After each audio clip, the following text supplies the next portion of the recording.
When you're a young man and you're starting out, you just want to make it. You don't want to be broke. And unfortunately, that was me. I was obsessed with the concept of making money online. And I tried everything, like every online business you can possibly think of. Drop shipping, Amazon FBA, affiliate marketing, SMMA or social media marketing agency.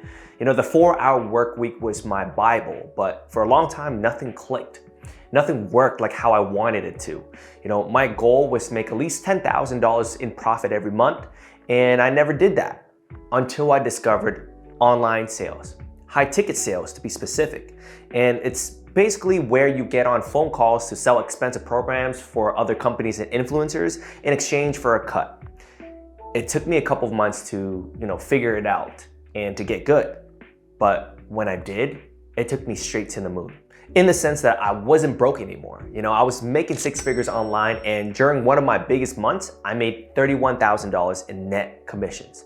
Yes, in net commissions. And one of the reasons why I'm obsessed with making money online is because you're remote. I was traveling around the world, I was living in different countries and having a blast. It was pretty awesome, I'm not gonna lie. It was pretty awesome until it wasn't. And the thing is, when you make this type of money, you have to start finding fulfillment outside of money and beyond, and find something, beyond yourself. And I didn't see the same satisfaction anymore. And in the last few months, I knew something had to change. And I knew I was ready for the next season of my life. And I'm not talking down on high ticket sales either. It absolutely changed my life. But I believe that before you decide to start your own business, you should go and work under an already existing business and learn valuable skills. And that's what I did. I did that with sales. And I did that for a while, and I felt like now it's time to move on.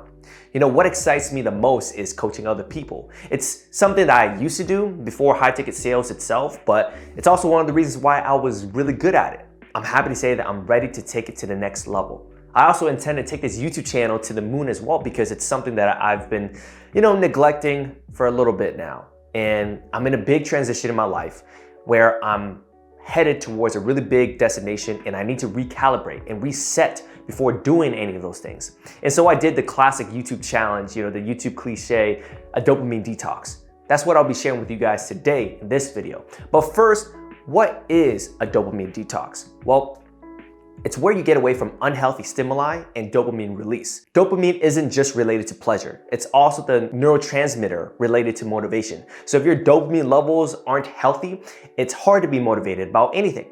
And I knew that before setting out on this new journey of mine, I had to do a complete reset of my motivation and dopamine levels.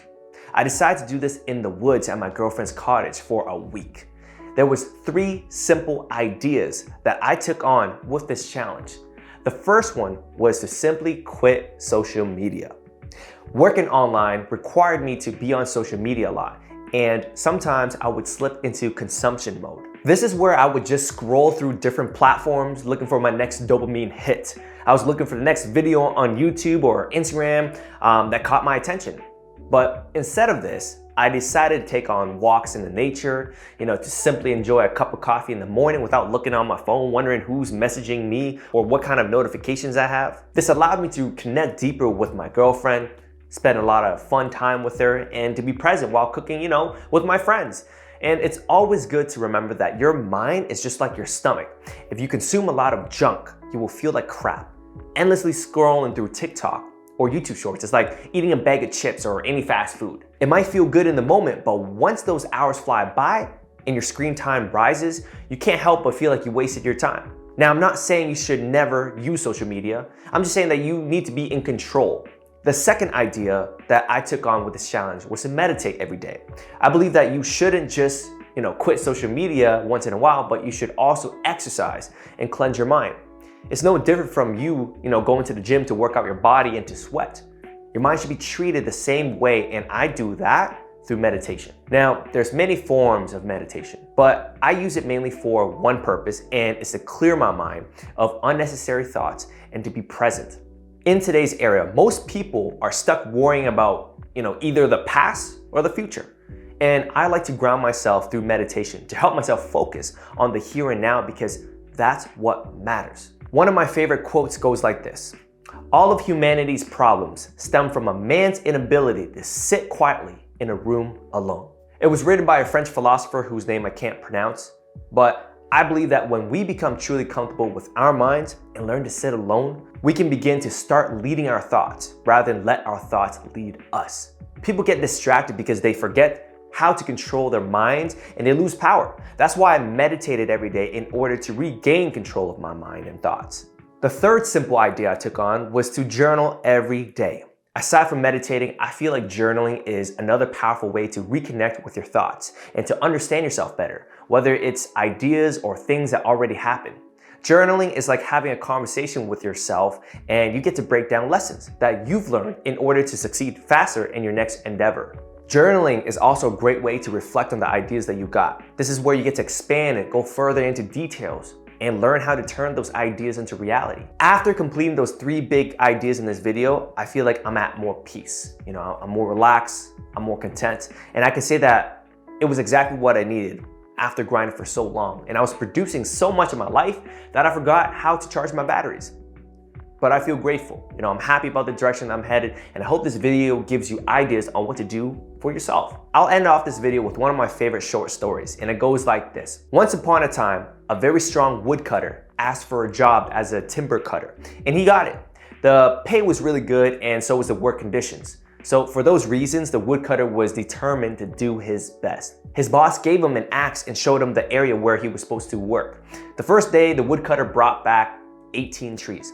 "Congratulations," the boss said, "keep up the great work." Very motivated by the boss's words, the woodcutter tried harder the next day, but he could only bring down 15 trees this time. The third day he tried even harder, but unfortunately he could only bring 10 trees. Day after day, he was bringing less and less trees. "I must be losing my strength," the woodcutter thought. So he went on to the boss and apologized and said that he could not understand what was going on. The boss asked, "Well, when was the last time you sharpened your axe?" The woodcutter said, "Sharpen? I've been so focused on chopping wood this entire time that I forgot to sharpen my axe." The moral of the story is, whenever you find yourself not being able to produce as much or feel burnt out, ask yourself this: when was the last time I sat down with myself to sharpen my axe? Thanks for watching, everyone. Let me know in the comments which ideas you like the most and what you're gonna try. If you want to see more content like this, hit the like button, click subscribe, and the notification bell to be the first to know every time I release a new video. If you enjoyed this, you'll love my video here on how to stay productive when you're unmotivated. I'll see you guys in the next one. Take care.